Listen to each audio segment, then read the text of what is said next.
This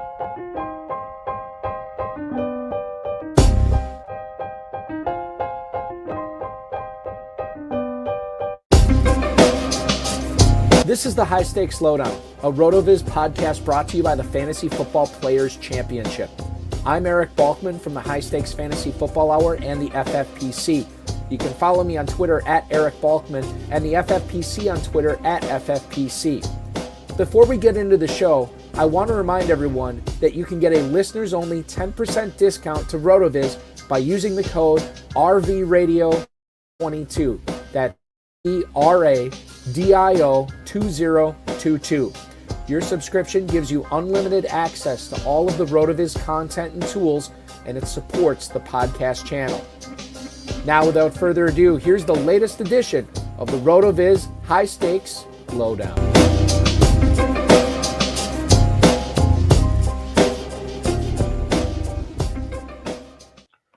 Welcome in, everybody, to the RotoViz High-Stakes Lowdown, the post-regular season edition and the FFPC World Famous Playoff Challenge edition of the High-Stakes Lowdown. I want to thank everybody for tuning in tonight and watching this. Appreciate it. Before we get into the show, I do want to remind everybody, if you have not gotten in the FFPC World Famous FFPC Playoff Challenge, number one, what the heck are you doing? This is the perfect way to end the season. $200 to enter, and you could win not $300, not $400, but $500,000. And it's super simple. You pick your lineup. One player per NFL team. You're fading two teams in this contest.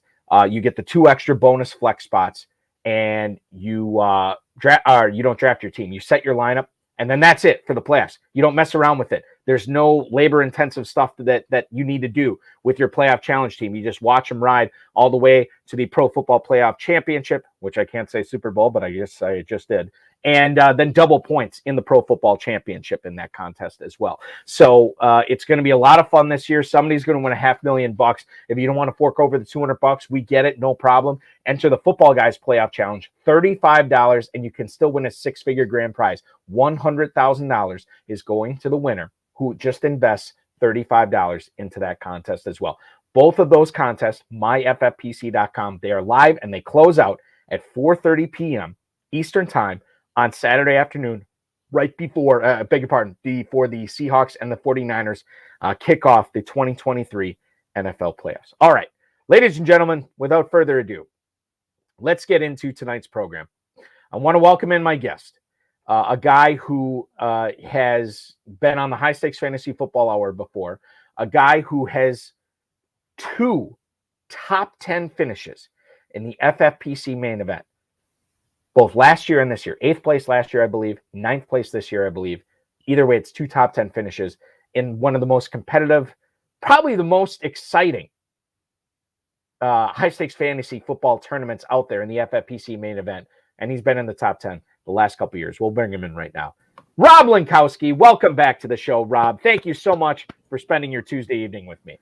Thank you, Balky. And again, I just want to thank you for everything you do for FFPC and for the whole fantasy world. I mean, I follow you very regularly, and all good things I tell everyone back here in Pittsburgh about you.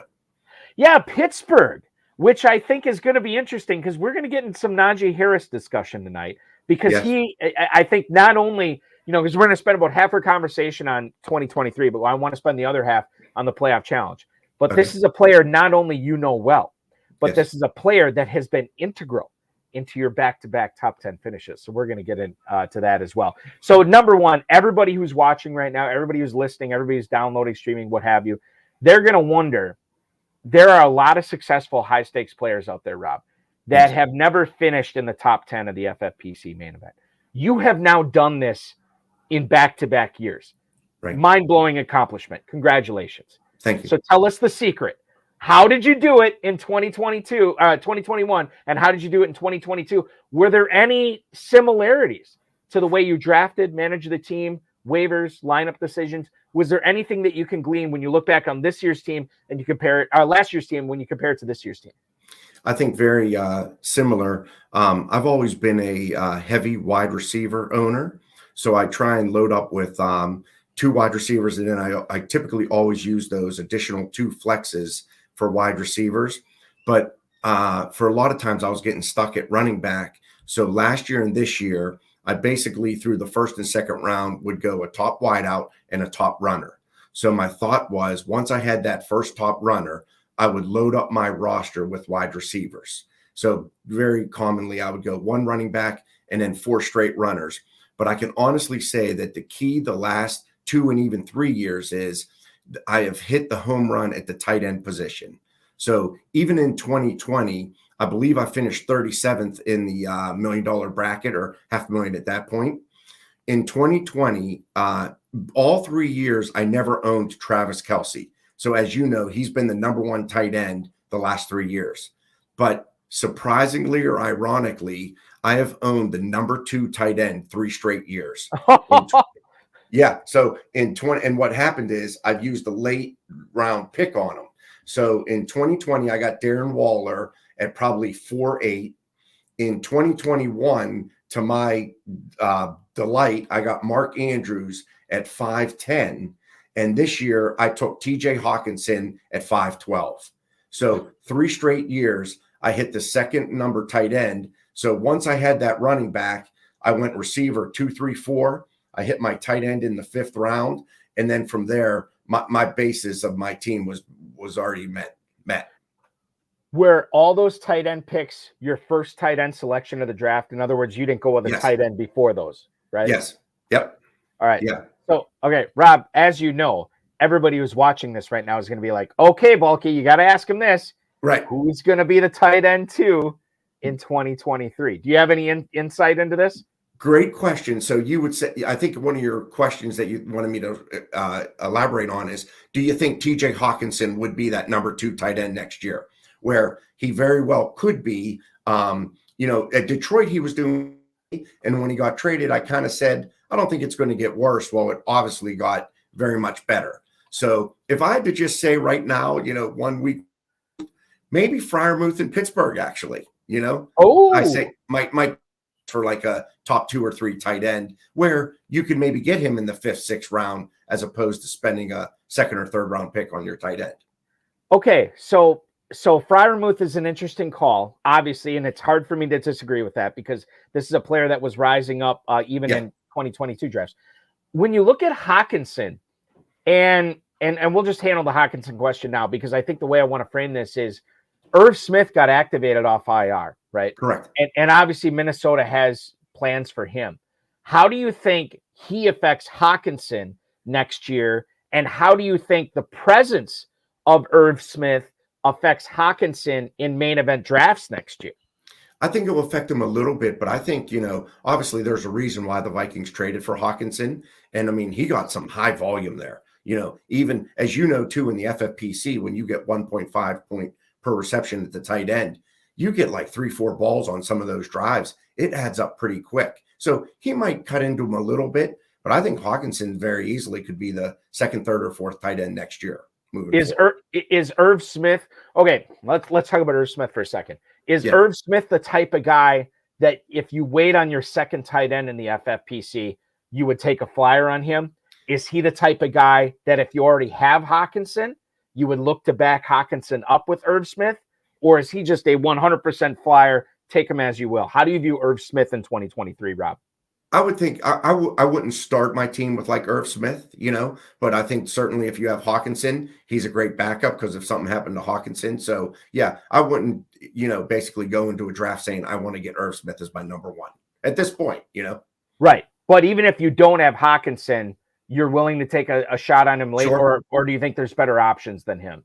I think better options than Irv Smith right now being, January of 2023. Right. Yeah. Okay. All right. Let's talk about Kenneth Walker because he was on 3 of your teams this past year. Now, was he on your 9th place team?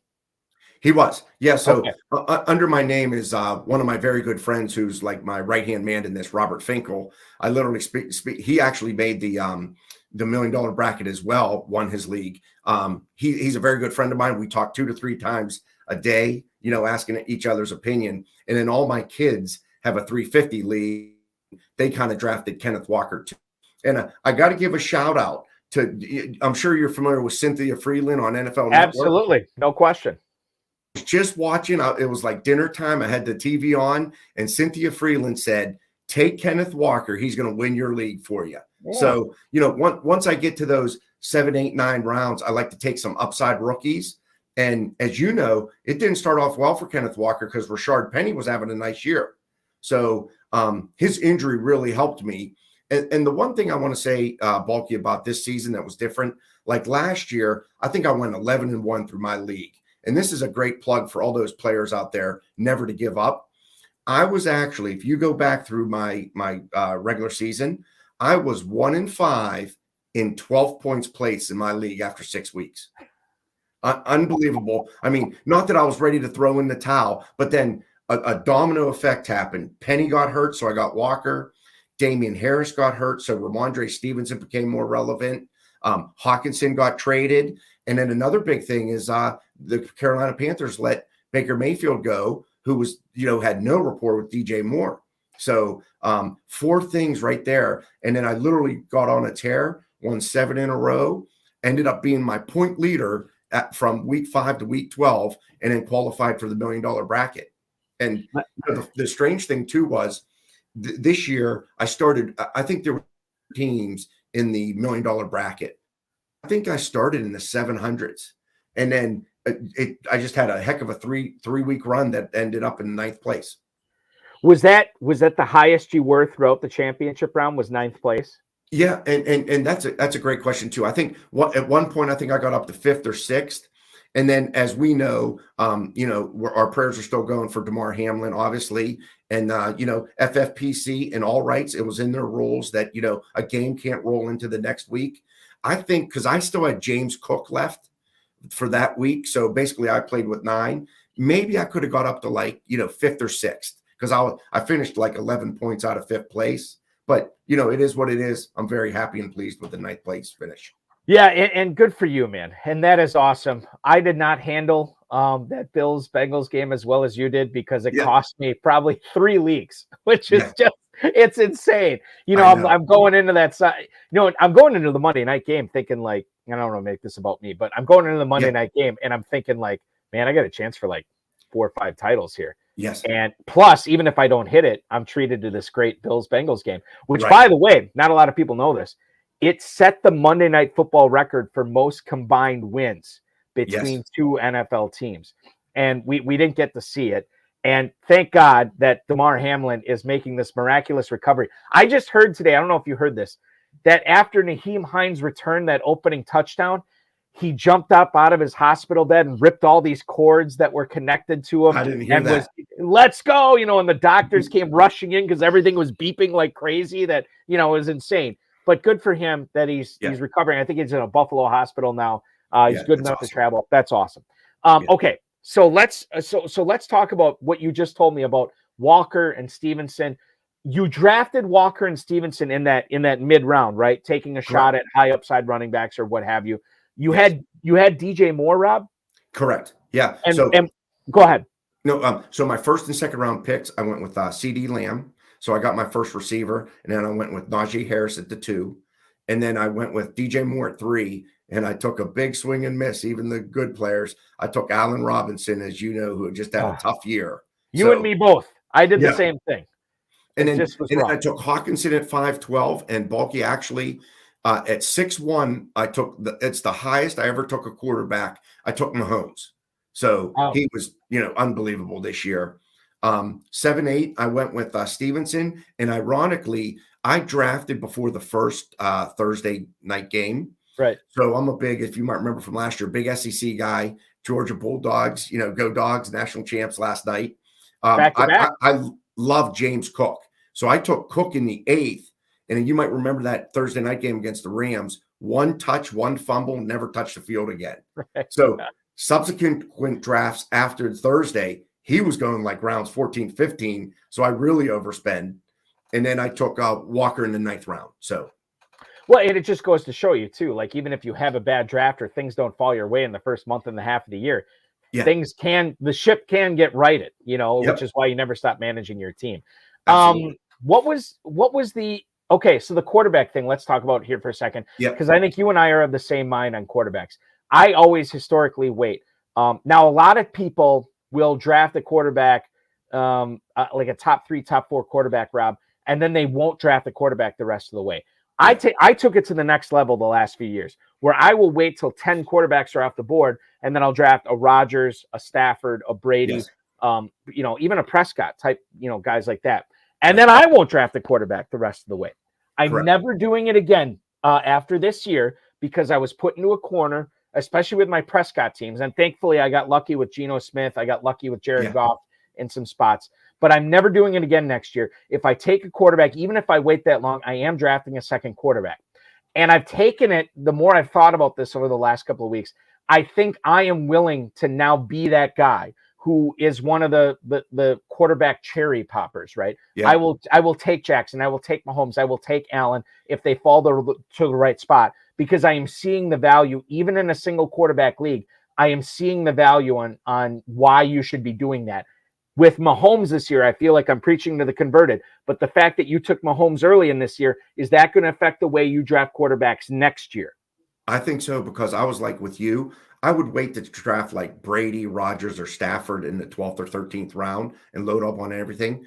But when I saw Mahomes, it was so out of character. I said, let's go with it. And he was the number one quarterback, averaged close to 30 points. So I think I've converted. It's nice having that top quarterback. Although that being said, Herbert went right around where Mahomes went, and Herbert didn't have that great of a year.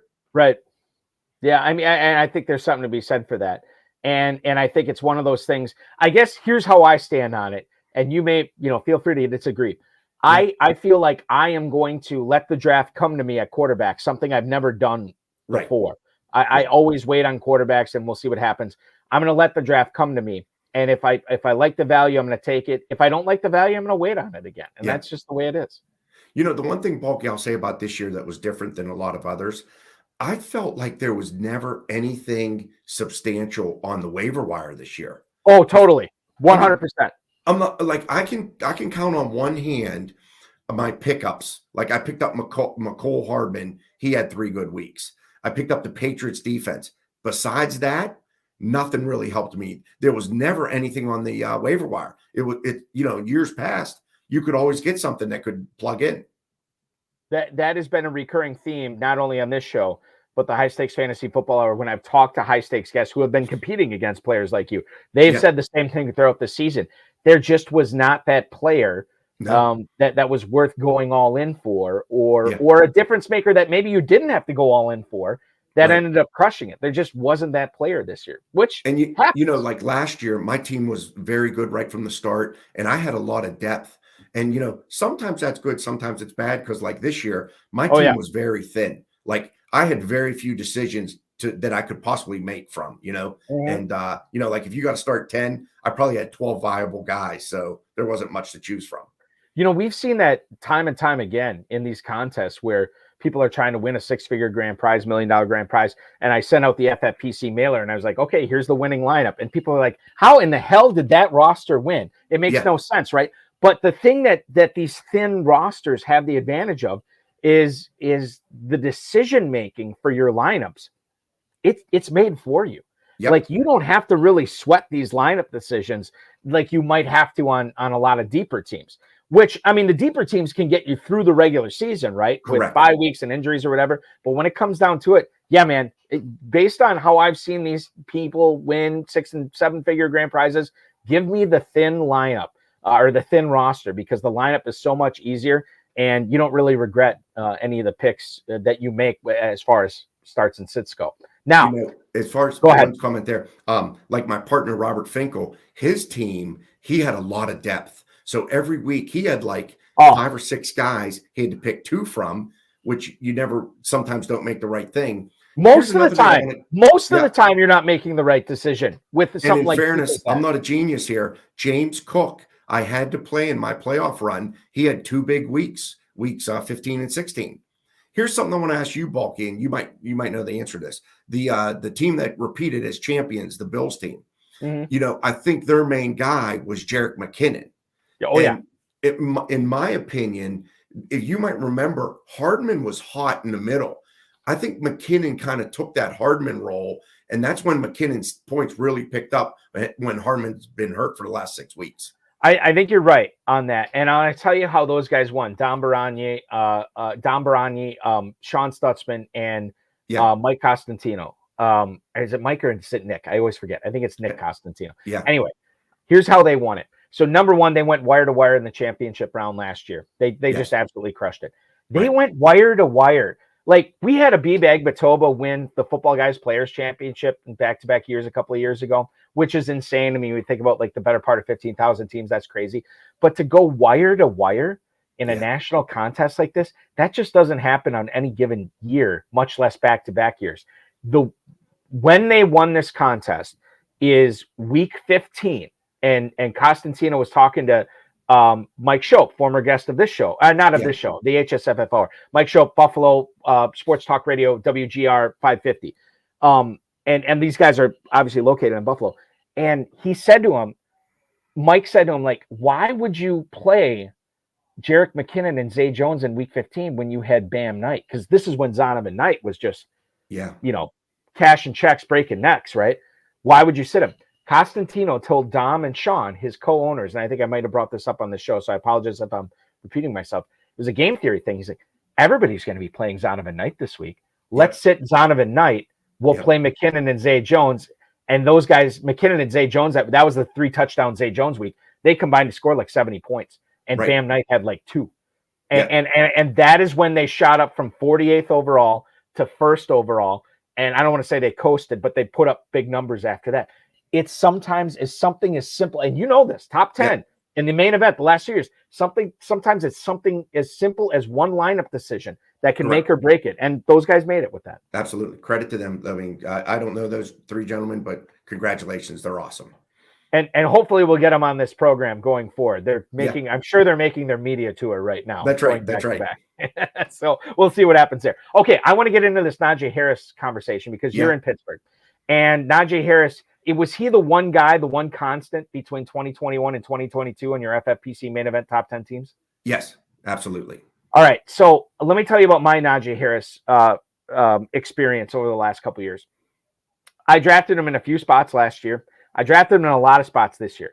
And my contention was for drafting Harris, and I got him in the second round in a lot of drafts. My contention was, I don't really care how efficient he is. He gets so much volume there that he is going to pay off. Maybe he's not the highest ceiling guy in the world, but he's going to pay off in the second round.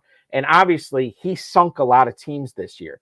Right. He came on at the very end, but at the point my Harris teams, they were dead in the water. I didn't have a chance. And it wasn't just with Najee Harris, but he had a big influence on why those teams didn't do well. So knowing where he went this past year, where would you be comfortable taking him in 2023, knowing that he was a borderline first, second rounder this past year? Where do you think he's going to go? Where would you be comfortable taking him, Rob? My son just showed me early projections for next year, and I saw him going 312. I'd be thrilled to get Najee Harris at 312. I think Bulky, he's still a second round pick, because of the volume. And what kind of just drives you crazy is the big thing that he lost. I believe he went from like 71 catches to 31 catches. Yeah. And Jaylen Warren had a big part of that. The thing with Najee Harris, though, if you watch that Baltimore game Sunday night, like Jaylen Warren always came in on third down. But when push came to shove, and that was the winning drive, Najee Harris didn't go off the field, and he caught like 4 or 5 balls, and then the ultimate go-ahead touchdown there for the Steelers to beat the Ravens. So I'd still be comfortable with him as a second-round pick. He went, so I'm looking at this right now. He went down in rushing yardage, 162 yards. Okay, I get it. He still had 7 rushing touchdowns both years, so each year. But you're right. The difference was a difference in 41 targets. It was a difference of 33 catches. And on those catches, it was about a difference of 240 yards, 240-ish yards. And that's where it was on there. He had 3 receiving touchdowns last year, 3 receiving touchdowns this year. Things like that are fluky. So, and again, I don't want to put words in your mouth, Rob, but if that dude's out there in the third round, you're probably grabbing him everywhere in 2020. Absolutely. No question. Like if I see, and we study those early like mock drafts and, the 350s, that there, then I could get 2 receivers round 1 and 2. If you give me Najee Harris in the third, I'm happy, Because then he doesn't, not pressure is not the right word, but then he doesn't have the expectation for you or the necessity to put up, top 10 running back stats, right? Right. At that point, top 15, top 20 is even fine in the third round. So I think you go back to your point about the championship team with Zay Jones. You just said it too. The reason I started 1-5 was a lot to do with Najee Harris, but like you said, not many teams survived and got to the big bracket with Najee Harris. So he was kind of a difference maker those 3 weeks where he hit like 15, 16, and 20 points. You had mentioned the Bills backfield earlier with James Cook. Now, it's my understanding, and I have to double check, but I'm 95% certain Devin Singletary is a free agent. Correct. Upcoming. Okay. So Singletary could be gone from the Bills backfield, although I think you could make the case that the best spot and really the best team, like the team that could benefit the most by signing him, is the Bills. Yes. Like he could easily be coming back to the Bills, maybe on not a long-term contract, but a 1 year prove it, whatever.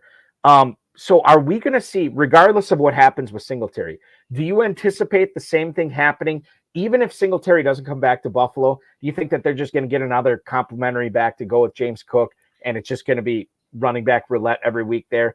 Or do you think the Bills, we might see an alpha running back with Buffalo next year? Because if we do, now you're talking about a first-round pick if that's the case.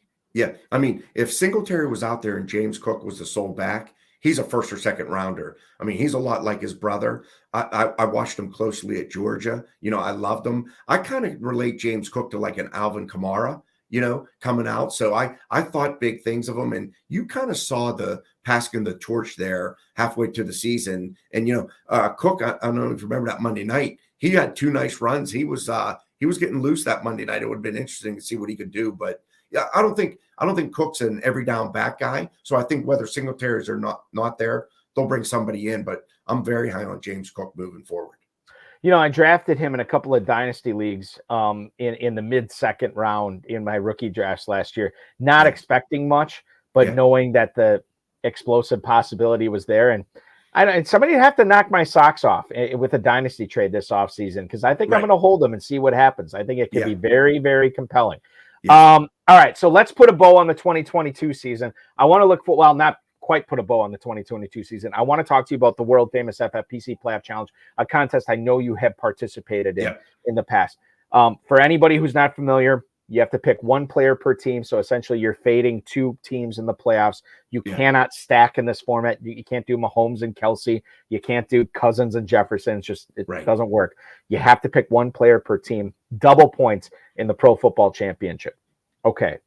So participating in this contest in the past, Rob, what's one thing that you've learned, one piece of advice that you could give to our viewers tonight in order for them to achieve maximum success in this contest?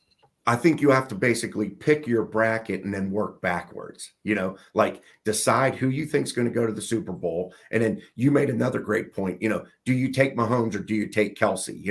Well, Kelsey is a big difference maker over every tight end right now, except Hawkinson, right? So, I think you basically take Kelsey, ride him as long as you can, and then basically, get another quarterback that you think is going to go deep, and I think that's what I'm going to try and do. I'll probably grab Kelsey off the Chiefs and then go with a different quarterback. All right. So let me ask you this, as long as we're talking about Kelsey versus Mahomes, because I feel like the last 5 years, people in this contest have had to make that call. I go Mahomes or Kelsey. The Chiefs are the odds-on favorites to win the Super Bowl this year. And we don't necessarily care about winning the Super Bowl in this contest. We just care about getting to the Super Bowl. Right. Kelsey, and when we look at tight ends over the course of the season, it was a dumpster fire outside of Kelsey. Yes. We've seen flashes from Hawkinson, but it wasn't until he got traded. We saw flashes of Goddard, and then he got hurt, and then Hurts got hurt.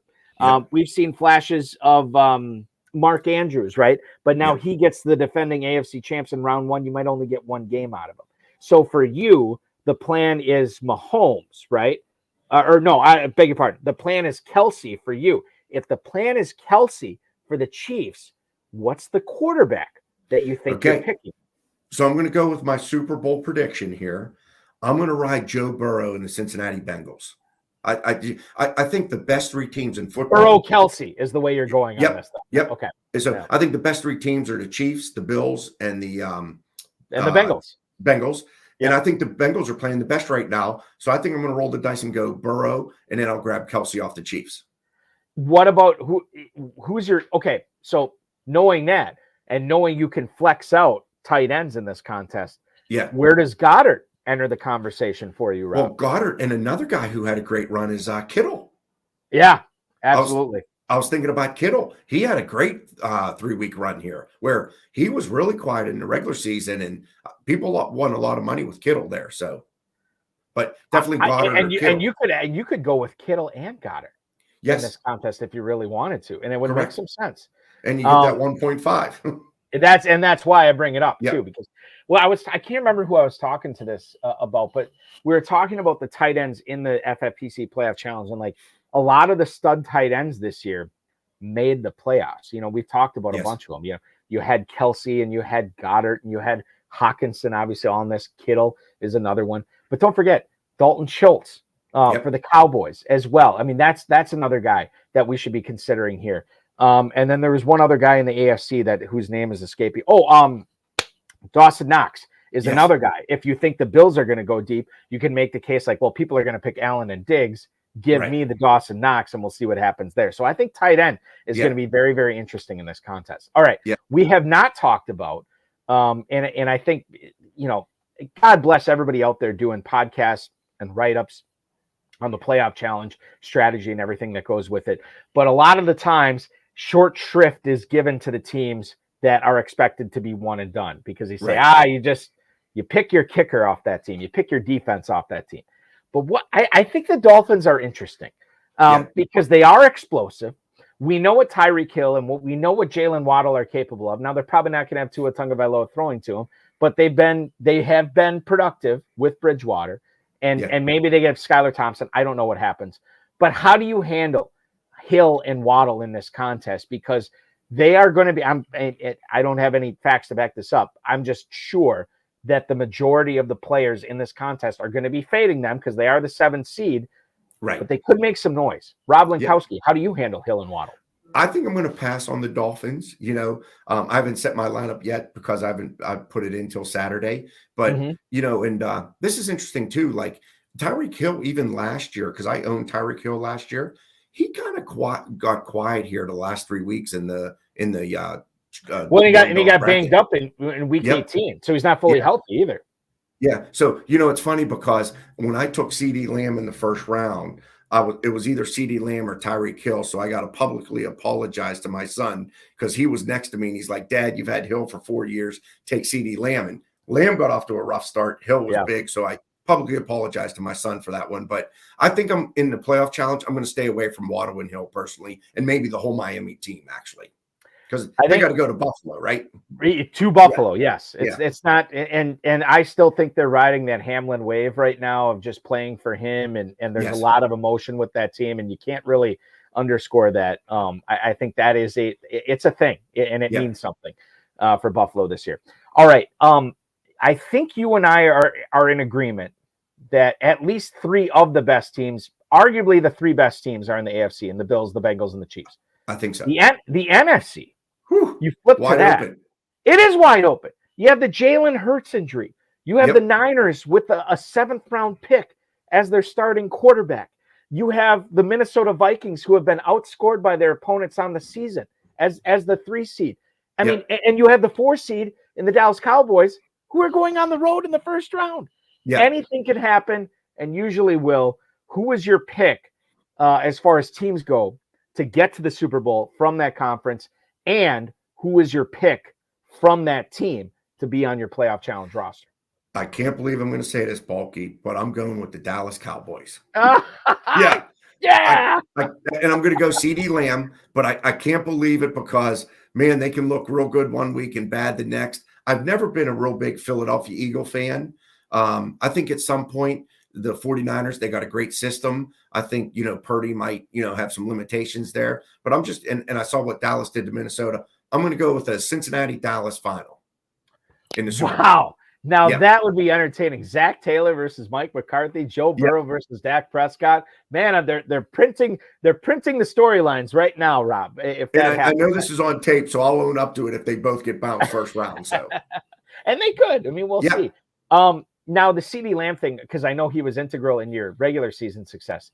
Yes. Is there any bias picking Lamb on this? No, I would just say, like, if you're going to say Dallas is going to make the Super Bowl, that's who that, and I'm going to take Burrow. That I want probably the next most dynamic player from Dallas, so I'm going to take CD Lamb. Yeah. So at that point, like, if the Cowboys make the Super Bowl, if you're planning on the Cowboys making the Super Bowl, you believe that Lamb would be the correct player to own over a pretty dynamic backfield in Tony Pollard and Ezekiel Elliott, Pro Bowler Tony Pollard. And I guess maybe it comes into a game theory thing, because I would think that a lot of people, if they're believing in the Cowboys, would believe in Tony Pollard, but maybe that's what makes CeeDee Lamb so attractive. And they have a pretty good tight end in Dalton Schultz, tight end premium format. Maybe a lot of people pick Schultz. Maybe CeeDee Lamb's going to be underowned in this contest. Yeah, who knows? Yeah, so I want to ask you one final question. You've been so gracious with me tonight, and I apologize for my tardiness. I blame the Better Sports Network and the draft I was in there.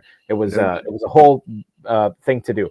All right, so one sleeper player that you have not given us already that is going to be on your FFPC Playoff Challenge roster, or maybe on a couple of rosters, however you want to play it this year. A player that you think will be underowned in this contest, we'll label it like that. And then a player that will be highly owned in this contest that you think is not worth his salt, that is going to be a big bust in the world famous FFPC Playoff Challenge. Rob, if I was to ask you that question, who would your two players be as your answer? I would probably stay away from, because I think I'm going to stay away from Austin Eckler, because I think Jacksonville's going to beat him. I got to, that Charger team's a roller coaster. So I'm going to go with a Jaguar upset. So, a lot of people might take Eckler because he's like a calculator when it comes to, fantasy points. I'll stay away from him. And then I think my sleepers we brought them up, either a Goddard or a Kittle, because I think they can both, at least go to the NFC Championship there and get multiple games there. There's going to be a lot of McCaffrey owners. There's going to be a lot of A.J. Brown owners. Yes.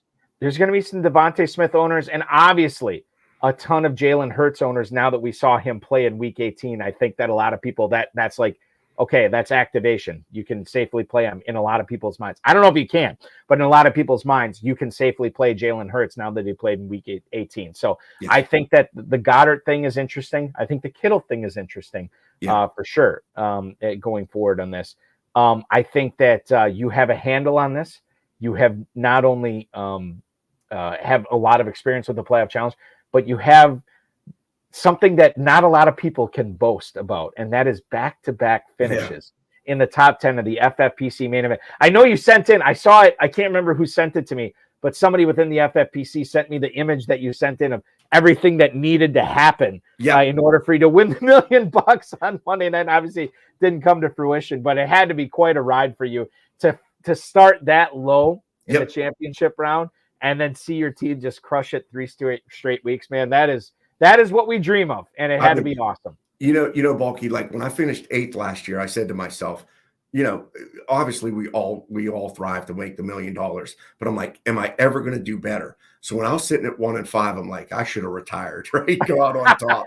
And then it was just truly a magical run where, and that you never know. So many times, like when I would talk to my best friend, Robert Finkel, I would say, when you're 1 and 5, he would say, Rob, you never know, it can turn around. And I even told him since this happened, I'm sure we're saying that just trying to be nice, but this year is proof that just keep going. And then, my team got hot at the right time, basically. Yeah. Yeah. And that's all you need. I mean, we've seen this happen in multiple championship rounds in our national contests over the last couple of years. It's like the NFL playoffs. Just get in. And then we'll see what happens. And once you get in, that's where the magic happens. It certainly happened for you this year. Congratulations, sir. Back-to-back top 10 finishes. Good luck in the playoff challenge this year. Thank you. I certainly appreciate you carving out some time on a Tuesday night to hang out with me and talk fantasy football. We'll definitely have you back at some point again. Good luck in all your leagues in 2023 as well. Rob Linkowski, thank you so much, my friend. Hey, Balky, you're the best. Keep doing what you're doing. You're great for fantasy football and that, and I enjoy you. You're doing a great job. Thank you for everything. You're the man. I appreciate that, Rob. Enjoy the NFL playoffs, my friend. Okay, thank you. Rob Linkowski, ladies and gentlemen, the 9th place finisher in the FFPC main event this year. Back-to-back top 10 finishes in the 2022 and 2021 FFPC main events. I don't know what I need to do. Like you saw it from the horse's mouth. You heard it from the horse's mouth here tonight. A guy who's done it back-to-back years. I would contend that while it has been unbelievable what Barani and Stutzman and Costantino did going back-to-back in the FFPC main event.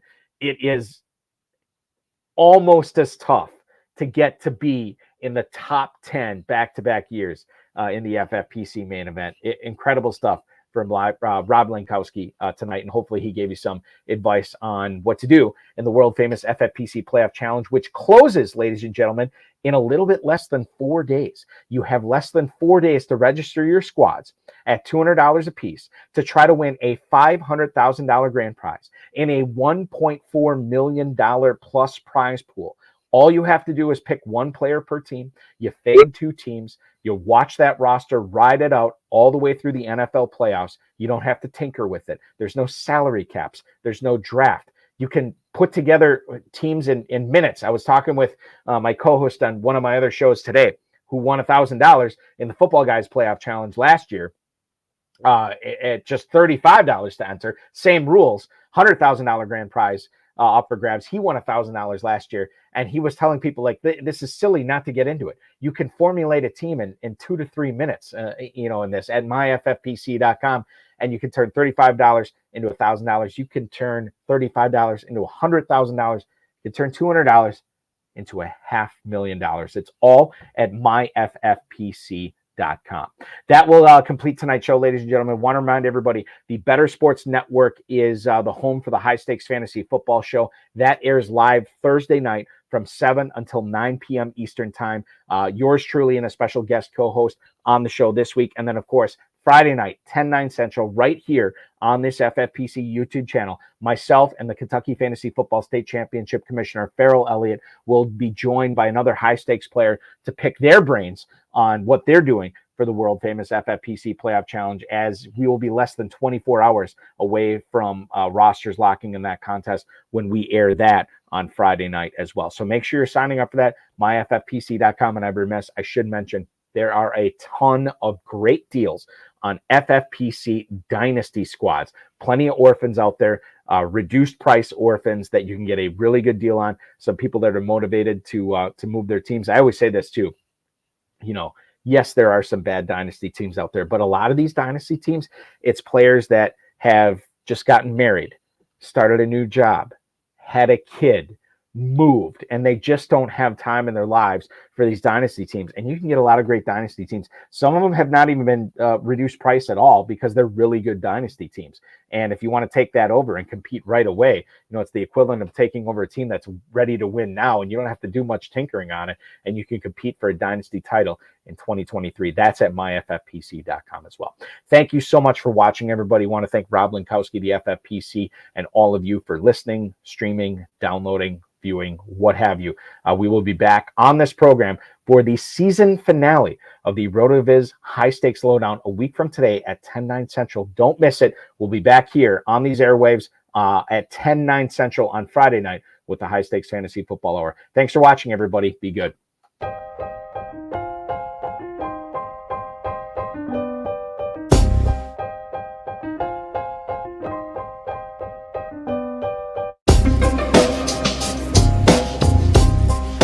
Thank you for listening to the High Stakes Lowdown, a RotoViz podcast brought to you by the Fantasy Football Players Championship. And thanks to Grapes for our theme music. Please review the podcast on iTunes under the RotoViz radio feed. It helps us find new listeners. Contact us via email, rotovizradio@gmail.com. We'd love to hear what you think, and follow us on Twitter at RotoVizRadio.